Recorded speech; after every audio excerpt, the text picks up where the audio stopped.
Let me share with you 3 of my best all-time driver videos. You know, driving doesn't have to be that complicated, especially when you get some of the secrets that I'm going to share with you here. Let's go and get started. Now, we've definitely heard this, and I bet you have too, that you should set the club early in the backswing. Well, I'm going to talk about how that can be one of the worst things you can do for your takeaway and kill a ton of distance. Now, let me go ahead and jump right in here. I'm going to hit some shots, and Q's going to read them off Flight Scope. And we're going to see with this first swing, I'm going to really try to set this club early, getting that wrist hinge. And what that is radial deviation, meaning that your wrist is going up like this. And I'm really feeling like I'm cocking or setting the wrist very early in my backswing to where almost when my hands are parallel with my belt, I've already got this 90-degree angle. A lot of people will say that this is a good thing to do, but a lot of times what I see is it cuts off the power from your swing. So let me try to do this and we'll see what happens. Yeah, so it felt really weird. I blocked that one way to the right just because it's a different type of swing. But mostly it felt like to me, I'm picking that up with my hands and arms and not really getting my body into the shot. Also, as soon as I max out my wrist angle, I feel like I'm gonna start casting a little bit in the downswing. Naturally, I wanna start to cast in the downswing because once my wrists get fully set, it's like they automatically just wanna unset. There's something to that that's actually called the stretch shortening cycle, meaning whenever you fully stretch out a muscle, it immediately wants to fire. It's very difficult to keep it from firing. So Quentin, what do we see there on swing speed and total distance? And then we'll go ahead and do the one on the right takeaway and see if it's a little bit better. So club head speed, we were at 108.5, and then total distance was 266.2. Okay, so not too bad. I hit it solid, hit it on the middle of the face, so I still got 260. 108 isn't terrible swing speed, but it's not nearly as good as I could if I got my whole body into it. And you'll find the same thing. Maybe when you set the wrist, you're only swinging 80 miles an hour or 90 or 100, maybe swinging 130, whatever it is. But when you set the wrist early, it's lower than whatever your potential could be. So the number itself doesn't matter, it's what my potential could be. Now here's the way we want to do this correctly. The first thing we want to do is make sure that our body rotates in the backswing. This is where we're getting a lot of the power to. The body creates the overall momentum of the swing. So the more I load my hips and my shoulders in the backswing, and I'm gonna give you a little trick on how to do that here in a second, but the more I do that, the more effortless the power is. I don't feel like my hands and arms have to, take over this club and push really hard. If you feel like your hands and forearms, especially these muscles in the bottom of your forearm are getting tight in your downswing, you're probably using a little bit too much hands in your golf swing, which means you're not using enough body rotation. So here's the trick to that. I'm gonna feel like right away, the first thing that moves back is my belt buckle. So if I'm paying attention to my belt buckle, I want my club to be facing this belt buckle. And the feeling that I wanna have is as soon as I start back, I want my club and my belt buckle to be rotating together. A lot of times, if I'm setting the wrist early again, what you'll see is now my club is already set a bunch, my club is pointing over here, and my belt buckle hasn't rotated at all. So I'm getting a good 4 or 5 feet my club head in the backswing with no rotation of the body whatsoever. I want to feel like these are linked together. And as soon as I start my backswing, both of those are going at the same time. So I want to have my club toward my belt buckle. Now, as I go a little farther back from there, whenever I get my hands about shoulder or chest height, then I'm going to have that 90-degree angle that we had way down here in the first video. So I'm going to go ahead and make a few practice swings. Now, this is an exaggeration. This isn't exactly going to happen. You don't have to look on camera and look to see if it's pointing exactly at your belt buckle. This is a feeling that you're going to have, and if you do this, it's going to help you to rotate more. It's not an exact measurement here, but I'm going to make a few swings feeling like my belt buckle and my grip rotate together in the backswing, at least the first couple feet, and I'm not setting my wrist until up here. I'll do a few of those. Let me do one more here, and then I'll hit a shot. So I feel like my body is much more engaged. My arms have more momentum to them. I don't feel like they're pushing and hitting across my body as much. So let's try another one out, and we got to see if my swing speed goes up with that kind of a feeling.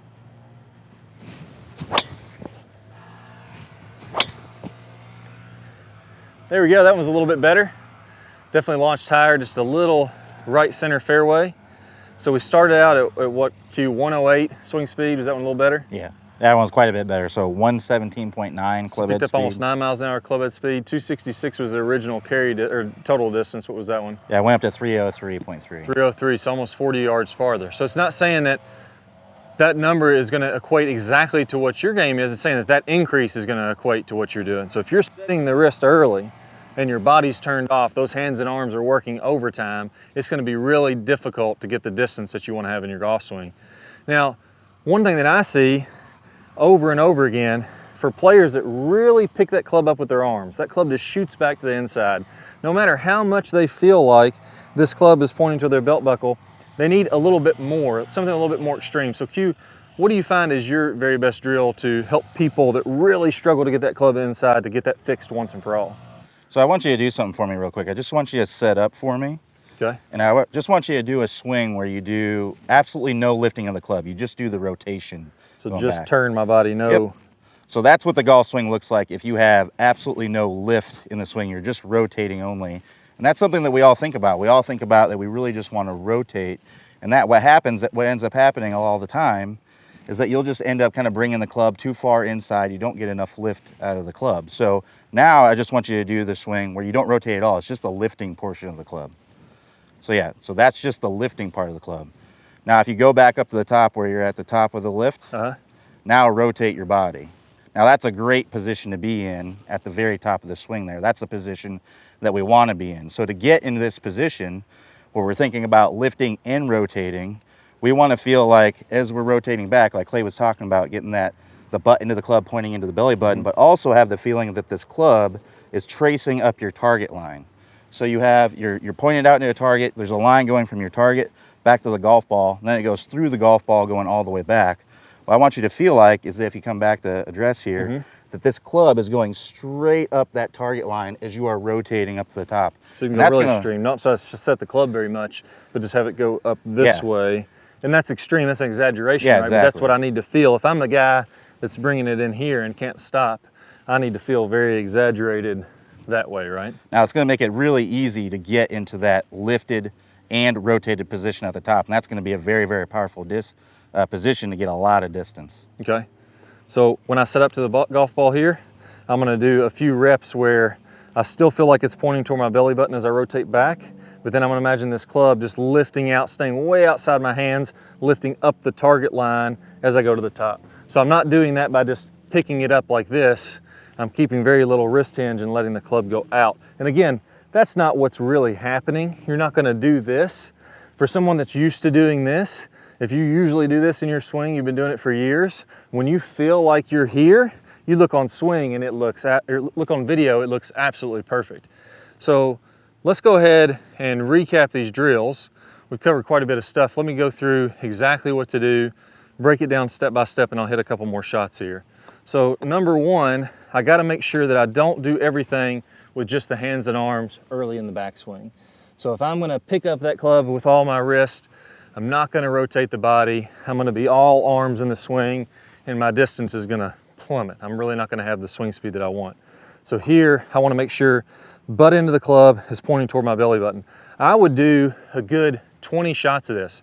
So 20 swings where I do a practice swing, or it's one each. So I do a practice swing, very little wrist set, go to the top, all the way back and through. I get the feeling fresh in my mind, and then I go ahead and I set up to a golf ball and I give it a rip.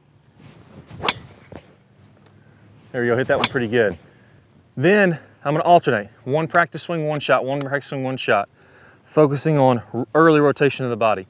20 total shots with that next time you go to the range. Then the next 20 swings, and this can be with anything. This can be with a pitching wedge all the way to a driver. I hit the driver because people like to see me hit the driver. It's a little more fun than hitting pitching wedges. But you can do this with any club. You can even do it in your living room if you want to get a head start on this.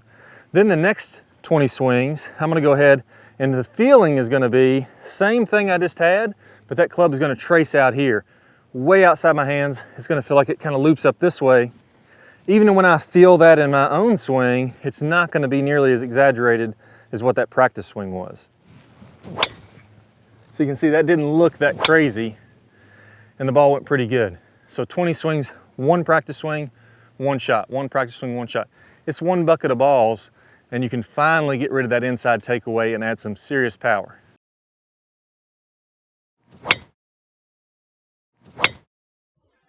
All right, the takeaway. If we can get the swing started correctly, it just makes it a lot easier to load up the body, get the club working back in the proper manner, and just makes it easier to hit the ball better. Now, in this video, I'm gonna go over a foolproof 4-step process. But the key to this, if you just watch this video and don't do anything, it's not gonna help your golf swing. You'll have some great information, but you're not gonna be hitting any better. I want you to grab a golf club right now. If you're in your living room, if you're at work, grab a broomstick, grab whatever you have to make a golf swing. You don't even have to hit a golf ball when you're doing this. Just go ahead and do the drills that I'm gonna give you step by step, and it's really gonna help you to get more power and more consistency. Let's jump in, let's go ahead and get started. All right, so let's jump right in here. The first piece is gonna be the weight shift. And this actually starts before anything else happens. We have to get a little bit of a shift to our right side. And a lot of players will say, well, I don't really wanna get a big weight shift to the right side. Won't that cause me to sway over to the right and then have to sway back to the left in the downswing? And we're not talking about major sway with upper body. If you look at my swing, you'll actually see I have a little trigger where I lift up my left toe, and that gets me to shift my weight into the inside of my right foot. But you'll notice my head isn't moving around all over the place. Even though I get a very early weight shift to the right, I'm not swaying to the right, swaying back to the left, that kind of thing. So here's the way I want you to do this. Number one, let's go ahead and just feel that weight shift into the inside of my right foot. It'll be a little bit more toward the ball of the foot or the toe. It won't be back toward the heel. And that's actually gonna help me to rotate my hips and my shoulders here in a second. I'm gonna get to that in the next piece. But piece number one, to start the swing, just a little bit of a weight shift, a pressure shift going into the inside ball of the right foot. And here's what I want you to do. Feel that shift, kind of stop there, and then I want you to go ahead, feel where the weight is in your foot, sense that, and then from there, finish the swing all the way back and through. That way you can feel how that would tie into a real swing. Now it's very important that we're only going to about right here when we check that weight shift. I don't want to be getting way back in my backswing. I want that weight shift to be very early. And actually, this sounds a little bit counterintuitive, but as your hands get about chest high or parallel with the ground, your weight shift to the right is completely over. You're actually going to start shifting back to the left naturally. So it has to be very early if we want to have the perfect takeaway. What I'll see a lot of players do is they keep their weight on their left side. They don't get it shifting right. Now all of a sudden you have to pick it up with your hands and arms. The club sucks back to the inside. It does all kinds of crazy things. And then I'm late getting my weight to my right side, and the timing and tempo and everything is just thrown way off. We can get rid of all that by just simply putting a little pressure on the inside ball of our foot as soon as the swing starts, as soon as the takeaway starts. Actually, before the takeaway starts, to get it started, to get it moving. Again, I have a little trigger where I lift up my left toe. You don't have to do that. If you want to do that, that's completely fine. Number two, now we got to get rotating. This is a big piece of this. Once I get the weight on my right foot, what do I do with it to make sure my hips and my body rotate? On the backswing, my hips can only rotate if I'm pushing my hips with my legs and my feet. The muscles in my legs and my feet are what's moving my hips to a very large degree. So if I take this weight that I now have in my right foot, in the backswing, I'm actually pushing out this way. So you can imagine if I'm pushing down and out, that's pushing my hip back. So the harder and more I push this way, the more my body rotates that way. And that's very, very key. So piece number two is weight shift to the right. Now I feel like it's on the inside ball of my foot. And then I'm gonna push this way to get my hips rotating. Now at the end of my takeaway, or when my club's about parallel with the ground, notice how my hips have rotated quite a bit. That's that pushing motion. So the more you push that way, the more your body loads up, the bigger the backswing, the more power you're gonna have, the more effortless, the more free-flowing it's gonna be. All kinds of good stuff is gonna happen when I push with this foot that way to get my body rotating. That's piece number two. Another 20 reps. Same thing, we're gonna build on piece number one. First, a little weight shift to the right, then pushing out to finish that takeaway and really get my hips turning. Piece number three is ensuring that my shoulders are turning. This is the last key checkpoint here to really getting that great takeaway.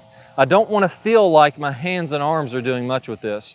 The biggest mistake I see, again, is the lower body's turned off, my shoulders and my body's turned off to where all the big muscles in my body aren't doing anything, and then I'm picking up this club with my hands and arms. Maybe I'm sucking it to the inside, maybe I'm picking it straight up like this. I could really move this club in a lot of bad positions. What I want to do is I want to feel like the butt end of this club is toward the center of my body, and I'm going to rotate so that when my hands are about waist high or stomach high, I want to feel like my chest is rotated 90 degrees. So if I feel like I'm picking this club up with my hands and arms, watch the butt end of this club. Now all of a sudden it's way out here. I've sucked the club way inside, my body hasn't rotated at all, and now the club's already pointing way out to the right. If I feel like the club is pointing toward my body and my body's really rotating, as I push into the ground to rotate my body, now all of a sudden I'm really loaded up. I want you to feel like when your hands are midsection high, your shoulders have already turned 90 degrees. Now it's not exactly gonna happen. My shoulders won't quite be 90 degrees, but that's the feeling I wanna have there. Let's go ahead and do another 20 reps. Piece number 1, little weight shift to the right. Piece number 2, while I'm turning my shoulders, I'm pushing into the ground to get my hips to rotate. So really loading up. That's gonna be my key checkpoint there for the third piece, which is when the hands are waist high, my shoulders have already turned what feels like 90 degrees. Another 20 reps of that. So here, checking it, then I'm going all the way back, all the way through to make that into a full swing. Now finally, we're ready to complete the backswing and really hammer the ball. Once I'm this loaded up in just my takeaway, now I'm gonna have tons of power. All you need to feel from there is just like you're lifting the arms straight up. You're gonna feel like you're lifting them straight over your right shoulder like that. In reality, because you're swinging around in a circle, it's gonna naturally get over the right shoulder. It's gonna get plenty of a round motion. I see a lot of players with their hands way too low, too tight to their body. They're losing a lot of distance doing that. I want you to feel like you're reaching to the sky to complete that backswing. And if I grab a golf ball here, let me go ahead and hit another one. I'm gonna feel like I put those 4 pieces together. So it's a weight shift, a turn, and a lift. That's what's gonna allow me to load up and get tons of power. Let's try it out.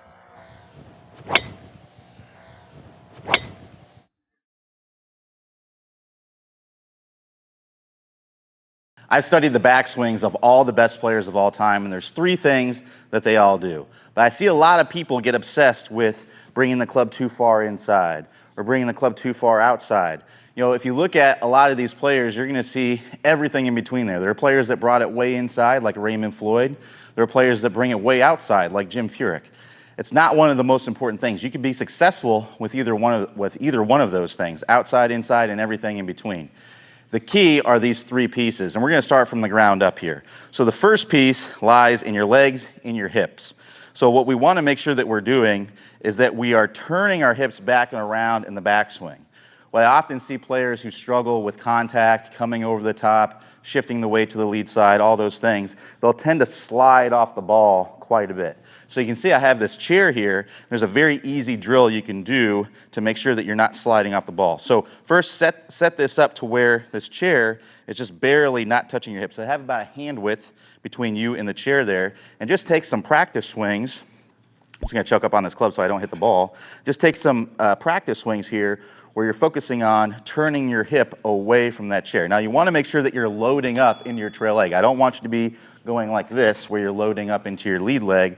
I want you to be loading up, feeling pressure on the inside of that foot, and then turning that hip back and around. So you can see as I do that, my hips, you know, if I were to draw a line up from my ankle to the outside of my hip, I don't want to be going into that line, and that's what this chair is serving is. So I want to load up really nicely, go nice and slow, get in that good tilted position at the top, and then swing through into the full finish. Now just keep working up the speed from there in the practice swings. And then once you're able to get it in a practice swing and you can easily not touch the chair, now let's remove the chair and let's try to hit one where we make sure we get that same feeling. We make sure that we load up nicely and we don't slide the hips. So let's see if I can accomplish that there. Hit a good one here without sliding the hips and around. See if I can get some good power on this one.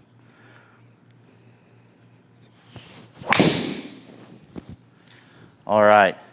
Got some pretty good distance on that one. I'll definitely take that. So now what's the next piece? So that's piece number 1, turning the hips back and around instead of sliding the hips. The next piece lies in our shoulders and how we tilt the shoulders. What I often see with people who struggle is they'll tend to turn the shoulders, they won't turn the shoulders very much, and or the shoulders will get very level at the top and they'll come up out of their posture. So when you do that, you're going to tend to stay up out of your posture and throw the club at the ball. You're going to tend to come over the top when you do that as well, because your shoulders are going to be very level, and your shoulders are going to want to turn level in the downswing instead of having the shoulders turn on a tilt and get that club on plane. So how do we get those shoulders to be nice and turn really well and then tilted as we go up to the top? Well, what we want to feel is what's called side bend at the top of the swing. That's what gets the shoulders to tilt. So if I have my hips level like this and I tilt my left shoulder down, you can see that that's what's called side bend or tilt. That's what's going to allow me to get my shoulders nice and tilted down as I go up to the top. So an easy drill to do for that would be to set up, get in your normal setup position, and then take the club and put it high on your shoulders, on top of your shoulders here. I don't want it in your elbow pits or right on your chest. I want it high on your shoulders, so that way you can see where the shoulders are turning. And what you're going to do is you're going to turn and act as if there's a laser coming out of the end of this club. And I want you to turn and get the laser to be pointing, the butt end of the club to be pointing a little bit outside of where the ball would be. So if I do that, and go nice and slow at first, if I do that, that's going to look something like that. So I'm going to have a nice tilt down toward the ball. You can see I have a little bit of side bend here. What I'm also doing is I'm making sure that I'm getting a good turn with my shoulders as well. And then from there, I'm just going to go through into the full finish. So I'm going to keep building up the speed with that and get to where I can do it in a nice full speed, fluid swing there. And then what I'm going to do is I'm going to take some practice swings where I'm going to try and replicate that same shoulder turn. I'm going to pause at the top and make sure I have that good tilt down at the top. So I'm going to get my good shoulder turn, get my good tilt down toward the ball, and I'm going to swing down into the full finish. Now I'm just going to continue that until I can do that in a nice fluid swing. So let me tee one up here again, and let's see if I can get one with good shoulder tilt here as I'm coming through the ball. That's going to allow me to swing nicely on plane, stay in my posture, and all that good stuff. So let's see if we can get another good one here. All right, another good one there. I'll definitely take that. So what's the last piece? What's the third piece to this key in the takeaway here, or in the backswing? And that key piece is getting a nice wide takeaway. So we've started from the ground up. We've gone with the hips. We want to turn our hips and we don't want to slide. We talked about our shoulders, how we want to turn our shoulders and tilt our shoulders down to ensure that we get the club working down on plane and stay in our posture. And the last piece is in our arms, in our wrists, where we want to make sure that we're getting a nice wide takeaway as we're going back. What you don't see any good players doing is you don't see them lift up the club and hinge the wrist. But I see this all the time in my students, and it really robs you of a lot of power. So if I were to just hinge my wrists very quickly, and this is an exaggeration, most people aren't doing it quite this much, but I do typically see students really lifting up the arms quite a bit and not turning the body enough. And doing the other things will definitely make this easier as well. But if you watch here, if I just hinge my wrist quickly and lift up my arms, you can see if I get the club parallel, my shoulders have not turned very much, right? But now if I keep my wrists angling down, right, my thumb's out away from me, and I turn my shoulders as I go back, as opposed to lifting up my arms, when I get the first parallel, look how much more my shoulders have turned. And that's going to allow me to get a nice full turn as I go up to the top. It's going to make that so much easier. It also makes it easier to create lag in the downswing. If I hinge the club right away, I'm going to tend to want to cast the club as soon as I start the downswing. So if I get the club going out wide, I can much more easily create lag in the start of the downswing. So really, really powerful move here that you see all the best players doing. So what's an easy drill that we can do to make this happen? So what I want you to imagine is, again, where the butt end of the club is pointing. We want that butt end of the club to be pointing in toward us, to be pointing at our body for as long as we possibly can. Now, eventually, as we get it up here, it's going to be pointing out away from you. But if you turn it right away and you lift the wrist right away, it's going to be pointing out away from you right away. So we want to keep that butt end of the club pointing in toward us as long as we possibly can. So let's go nice and slow at first, and let's go to first parallel, keeping that club pointed in toward our body. So if you look from here, you can see that club is still pointing in toward my body. And then I'm going to continue to the top of the swing. Nice big shoulder turn, good tilt, good hip turn here. And I'm going to go through into the full finish. I'm going to keep doing that until I can continue to build the speed, build the speed, build the speed. Once I can do that in a full speed, full length swing on video, I check that on video. Now I'm going to tee up a ball here. I'm going to try to replicate that same thing. So let's see if I can put it all together here. Let's see if I can get a good hip turn away from the ball. Let's see if I can get a good shoulder turn and tilt down. Let's say I'm turning the shoulders level. And let's see if I can get a nice wide takeaway on this one and set myself up for success here in the backswing. All right, so another good one there. If you get that backswing right, it makes things a lot easier. A good backswing sets up a good downswing, and a good downswing sets up a good impact. So now that we have these key pieces down in the backswing, what do we need to do in the start of the downswing to make sure that we're hitting it solid and consistent? Well, the biggest key here is getting this club shallowed out early, so getting it to where it's on plane early, and getting to where we're squaring up that face early as well as we're coming down. The reason why we want to do this is because if we don't, then we're going to tend to make compensations in the downswing to be able to hit a functional golf shot. So for example, let's say I have this club coming down steep, right? Well, I may stand up to get that club to drop underneath and be on plane now, and then throw from there. Well, I'm going to lose all my power when I do that. I'm going to have a hard time being consistent because everything is going to be based on timing when I do that. So it's much, much easier to get that club on plane, shallowing out as we're starting down, getting that face squared up as soon as possible. So that way I can just have it in the slot and I can just turn through that ball as hard as I want, and I know it's going to be going straight down the middle of the fairway. So this is what we refer to at Top Speed Golf as the anti-roll method. And we have a great video for you where Clay, the founder of Top Speed Golf, is going to go over that with you in just a second. So if you'd like to see that video, just stick around.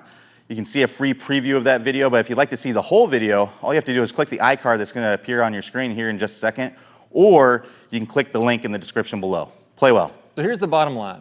If you've been taught to roll the club in the early downswing, that causes the shaft to get steep, and that steep club causes all your problems. It causes you to hit it way behind the big hitters and way inconsistent with your quality of strikes. So you're in the tall grass and the trees and the hazards all day long. Now the great news is this: there's really only two pieces that you need to know to fix all these problems. The first one is we need to learn the proper way to square up the club face. Instead of rolling the forearms and getting steep, there's another way that the pros do this. Once you learn this right way to square up the club face, then you can shallow out from the inside and everything starts to fit together. Now I'm going to teach you this right now in what I call the anti-roll method. You may also hear this called the motorcycle move or the tour twist, but let's walk through exactly how to do that. Now what I want you to do is go ahead and go kind of in the last parallel in the downswing. So here, I want my hips to go ahead and be opening up. I want my club to be parallel with the ground, and I want my hands to be in front of my right thigh. Now, when I take my grip, you're going to notice that when I do this, the club face is basically straight up and down. So if I'm looking at it from this angle, you'll see the face is straight up and down, and my logo of my glove is pointed out in front of me. Now from there,